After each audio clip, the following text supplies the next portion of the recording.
Hello guys, welcome to you. In this video, we are going to see how to fix printer cannot be connected over the network error in any Windows operating system. It's work on the Windows 11, Windows 10, Windows 7, 8, 8.1. I give the simple solution to fix this problem on any Windows operating system. So let's go to our video. First go to the start and here type services.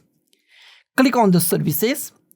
In services, here we find many options. Find remote access auto connection manager. Find remote access auto connection manager. Select this remote access auto connection manager. Right click on it. Click on properties and make sure startup type is automatic. If it's not automatic, then go to the here and make sure automatic. After that, service status is running. If it's not running, stop it. Then go to the here apply. And after that, start button is visible. Click on the start. Wait for a few seconds. After that, go to the log on, click on log on and click on this account, click on apply, click on OK.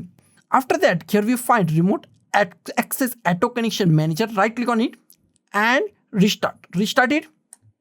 After restart, close it and restart your printer and also restart your PC or laptop. And after that, your problem is 110% solved. So guys, thank you for watching this video. Don't forget to like, share, comment on this video and don't forget to subscribe the channel. Thank you guys.